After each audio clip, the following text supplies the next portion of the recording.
Hey there, subscribe to my channel, and also press this bell icon so you never miss any new updates, cause whenever we upload new video you will get a notification on your phone. You will hear a number of different recordings, and you will have to answer questions on what you hear.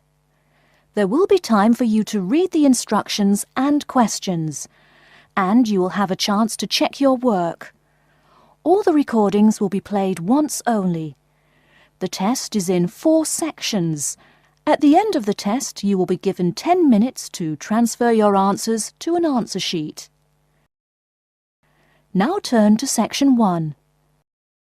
Section 1. You'll hear a man giving information to a group of new university students. First, you have some time to look at questions 1 to 5.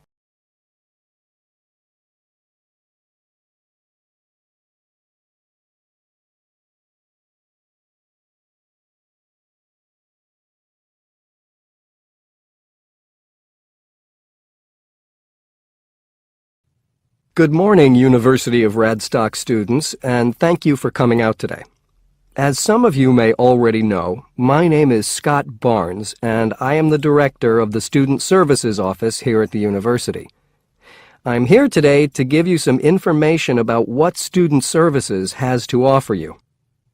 To begin with, let me just say that I feel that our office will play an important role in the way that all of you will experience your time here at Radstock as students. Primarily, our center is geared towards providing answers to any questions you may have. Because all of our reception staff are currently enrolled as students at Radstock, we feel that we're in an excellent position to deal with any issues you may face during your time here at the university. As I said earlier, the Student Services Office is mainly a place where you can have your queries answered. However, the office is more than that. For example, if you come and visit us, you can pick up your student discount cards. Now, with these cards, which come at no additional cost to you, you can take advantage of reductions of up to 40% on all forms of public transport in the city. In addition, the cards are honored at many shops and restaurants in the area, giving you the chance to save up to 35% off food, beverages, and other purchases. Our office is also the place you should visit if you would like to get involved in any of the 30 different clubs and societies available at Radstock. Come in any time between 10 and 3 on weekdays and sign up to become a member of the university choir or orchestra, the drama or debating club, the university trivia team. The list goes on and on. For new students, I cannot stress enough how vital it is to participate in the non-academic side of university life. Yes, we are here to work hard and do our best at our studies, but student life is also about having fun and meeting like-minded people. So, bearing that in mind, make sure that you get involved and enjoy yourselves. Before you hear the rest of the conversation, you have some time to look at questions 6 to 10.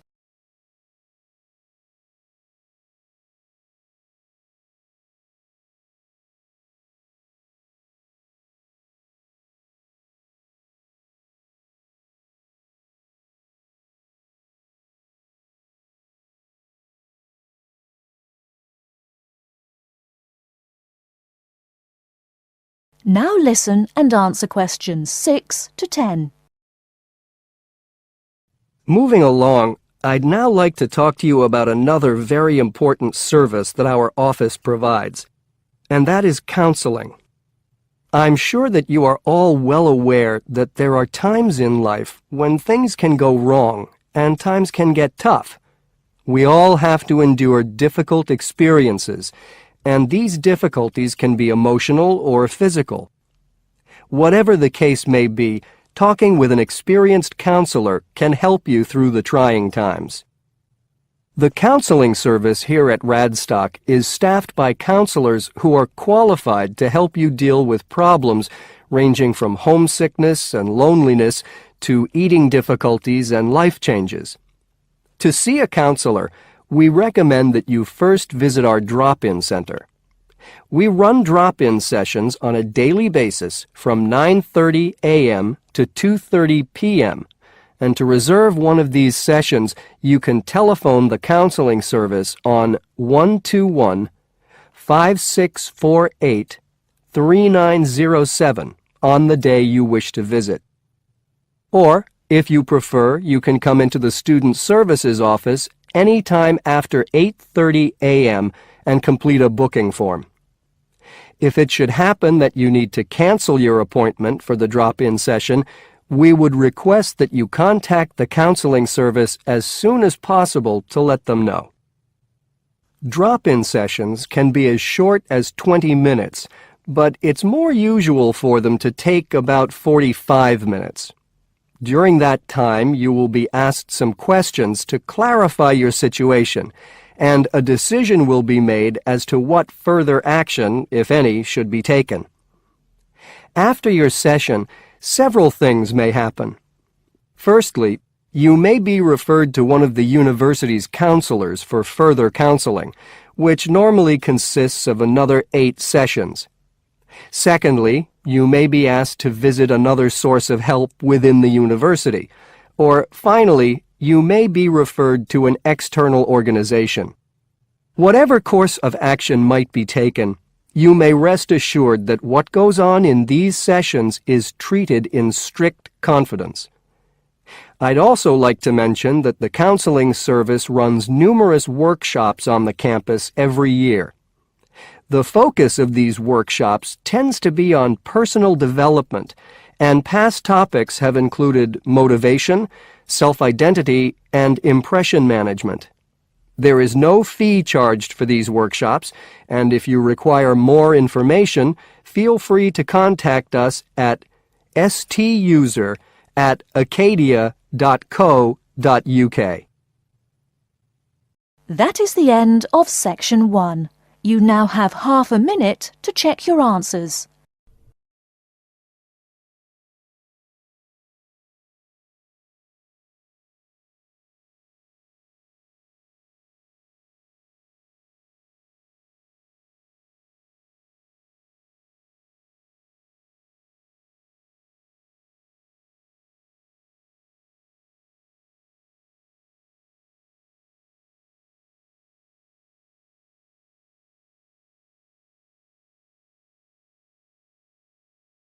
Section 2. You will hear a media studies tutor giving a lecture about news sources. First, you have some time to look at questions 11 to 15.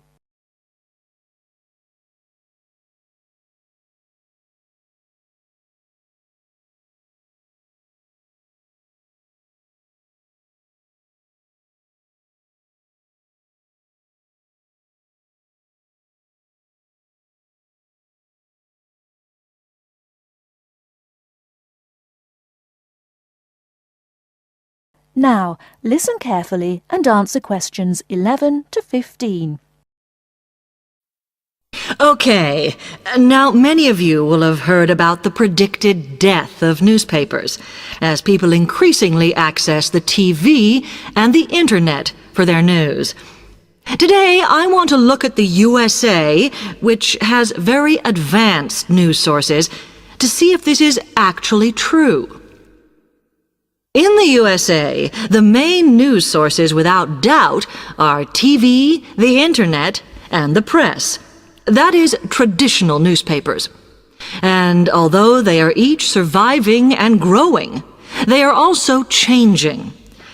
Obviously, TV news has been around for a while, and the early evening bulletins, when people get in from work, are very popular. I suppose we traditionally think of the morning newspaper arriving on our doorstep with the daily news. Interestingly, this is not borne out by the statistics, which show that readership in the U.S. is much higher when people have time to relax, when they're not working, especially on Sundays. The Internet is also a popular weekend activity, but shows no variation with weekday access. So people are using the different sources in different ways. Interestingly, local radio has been hit less by the grip of quite strong local newspapers than by the Internet, which is seen to offer a better regional service. But just because the Internet is seen as the new force in news media does not mean it is dominant. Television has, of course, been global for a while. But now technological changes, which have fueled the rise of online news, have also allowed newspapers to print and distribute editions across the world. In fact, Internet news, which is seen as the big competitor for traditional markets, does not offer that much variety. Often, the sources are the online versions of the newspapers, whereas television, in order to offer something different, has had to come up with a much more mixed bag of reporting, from hard news to light reports on celebrity events. Another issue is reliability. The Internet is virtually unregulated, so anything can be reported there, whether true or not. Journalists on newspapers have fought a long, hard battle to fight intervention and to retain the freedom of the press. Television, however, is seen as critical to political power and has become subject to harsh controls about what it can or cannot say. Before you hear the rest of the talk, you have some time to look at questions 16 to 20.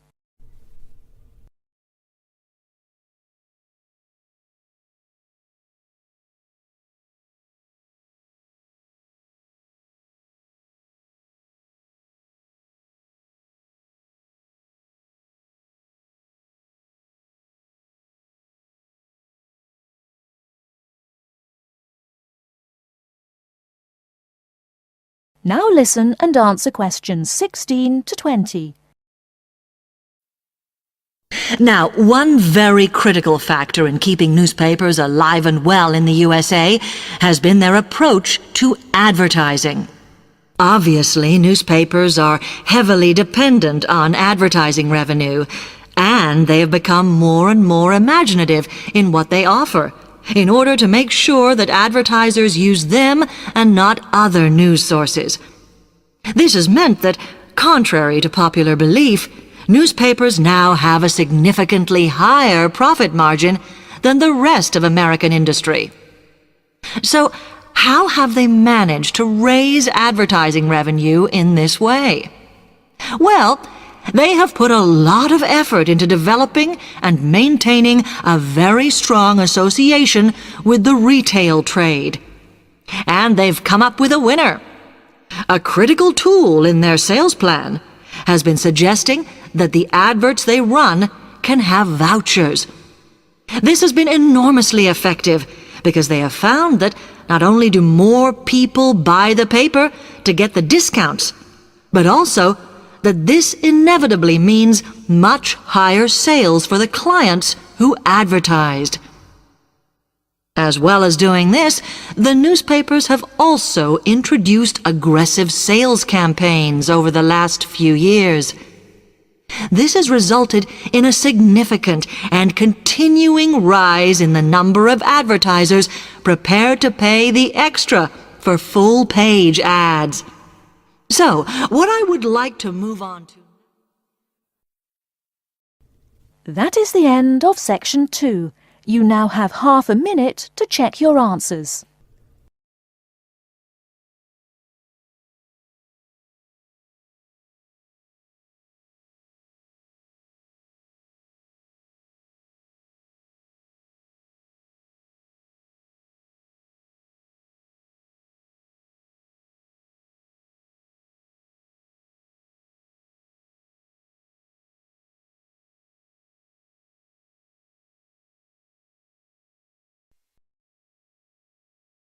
Now turns to Part 3.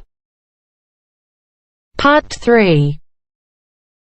You are going to hear a conversation between an interviewer and a professor. First, you have some time to look at questions 21 to 26.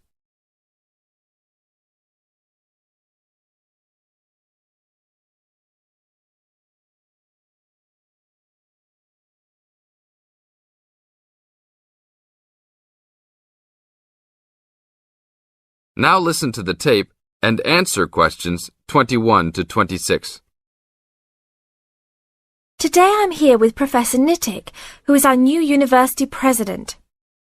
He has been a professor for 20 years and teaches many of the best classes on campus. I know many of you have had him as a teacher and know of his brilliance. Good morning, Professor Nittick. Thank you for stopping by the student station. Thank you for having me here. It is always great to get to meet many of the students who are involved with our school. I haven't been here since 2 years ago. Yes, I remember at that time you were still teaching every semester. 2 years later, you're only teaching every once in a while. But it seems like you are still always busy. The administration world is just as busy as the teaching world for you. How do you stay in touch with the university, even with the change in your everyday duties? I try to stay in touch with what is popular with the university students. I usually spend time with as many students as I can. They usually give me insight into what the new concerns and beliefs are for the new generation. On top of that, I try to be as youthful as I can. I consider myself to be youthful, at least for my age. So I always have a good time and try to stay young. I try my best to not just be a teacher, but also participate in university life. Interesting. So are you still doing lots of academic work, or are you mostly concentrating on administrative affairs? Well, I mostly do administrative affairs now, but that doesn't mean that I still don't have a very deep interest in academic matters. I often visit other campuses around the world and meet other professors in my field. I learn the most by travelling and seeing the different places of the world and the different fields of thought. I even did a television programme last month in Manchester.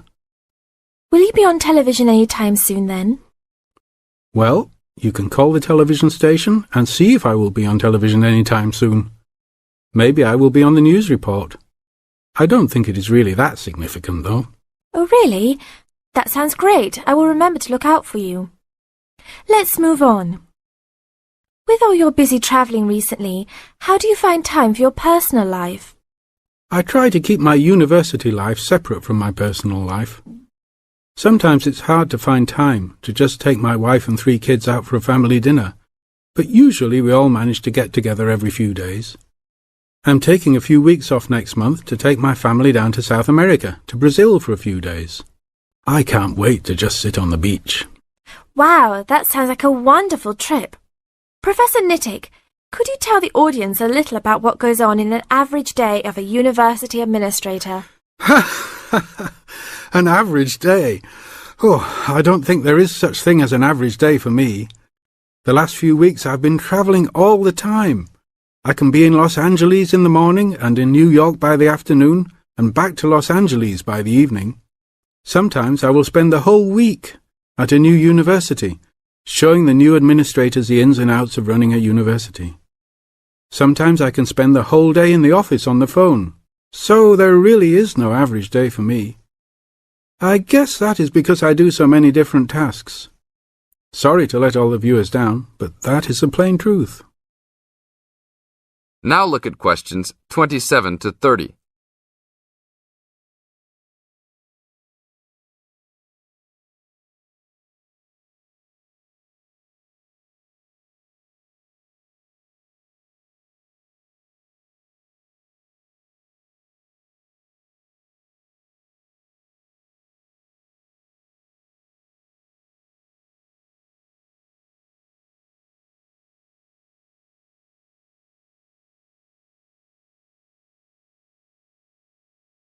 Now listen to the tape and answer questions 27 to 30. Well, I guess I can sum it up for them. You are a busy man. That is probably a good description. So, are there any immediate plans for the coming few weeks? Well, I'm in Los Angeles for the next 2 days, and then I fly to Colorado to meet a new prospective professor for our university. I will be in Colorado for about a week. Then I go to Japan for the next 10 days to meet with our university branch in Japan about record sales there. After that, I return to Los Angeles for a week, just in time for the graduation of the class of 2001. There you have it, my next month's schedule. Thank you very much, Professor Nittick. I always enjoy having you on our show. We hope to have you back on our show next time.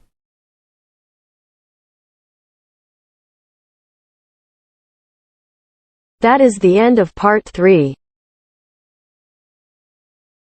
You now have half a minute to check your answers.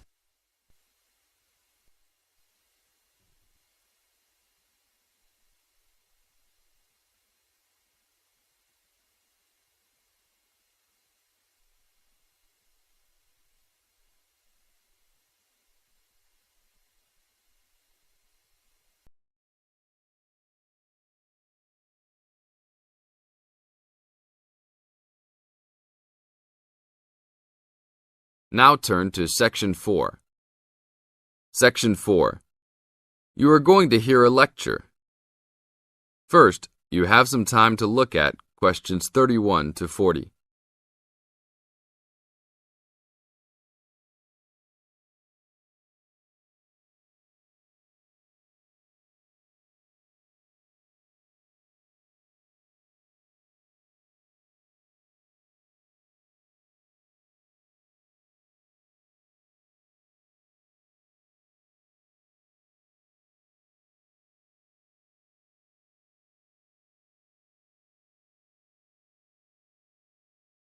Now listen to the tape and answer questions 31 to 40. I'd like to introduce Rebecca Bramwell, an artist and illustrator who has come along today to talk to you all about getting your first job or commission as an artist. Over to you, Rebecca. Thank you for inviting me. I remember when I graduated back in 1983, I was very excited about getting my first commission. My degree was in fine art, and I'd worked long and hard to get it. I was an enthusiastic student and I never found it difficult to find the incentive to paint.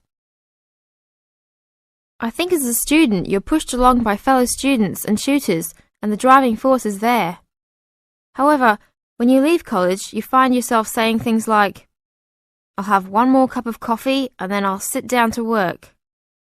I hate to admit it, but I say it myself. Suddenly, it isn't finding the inspiration or getting the right paper that's a problem. It's you. In my view, there are a number of reasons why this happens. It's a real challenge making a decent living as a new artist. You have to find a market for your work. Often you work freelance and need to take samples or portfolios of your work from place to place. These experiences are common to a lot of professional people. But artists also have to bare their souls to the world in a way. More than anything, they want praise. If people don't like what they create, then it can be a very emotional and upsetting experience hearing them say this. I began to realize that these problems were preventing me from having a career in art, and so I decided to experiment. I was a painter, but I started to dabble in illustration, drawing pictures for books, cards, and this offered me the opportunity to become more emotionally detached from my work. I was no longer producing images from the heart, but developing images for a specified subject, taking a more practical approach. I began to develop a collection of my illustrations which I put into a portfolio and started to carry around with me to show prospective clients and employers. But it was still tricky because publishers, for example, want to know that your drawings will reproduce well in a book. But without having had any work published, it's hard to prove this.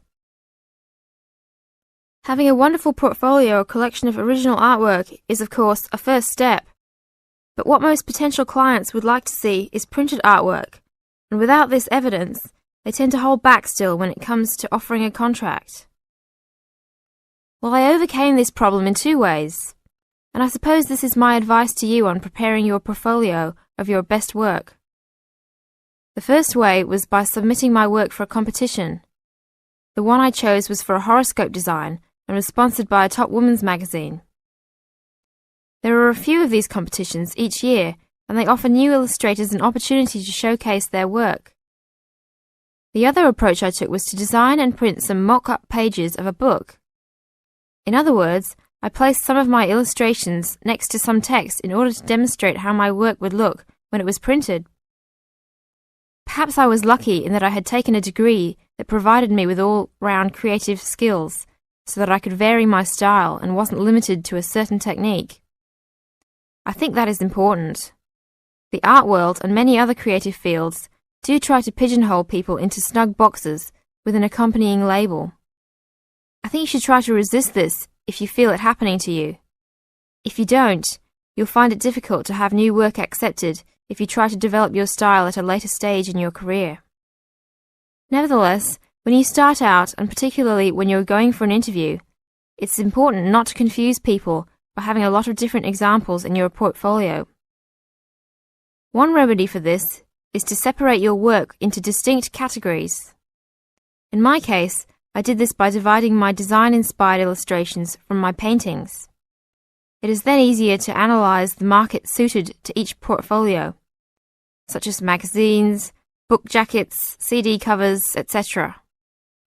Working under two names is also useful, as it clarifies the different approaches and offers a distinction between them. I think it's been hard for artists to be recognized in anything other than the pigeonholes that they have been placed in. Luckily, these barriers are slowly being demolished. This is the end of Section 4. You now have 30 seconds to check your answers.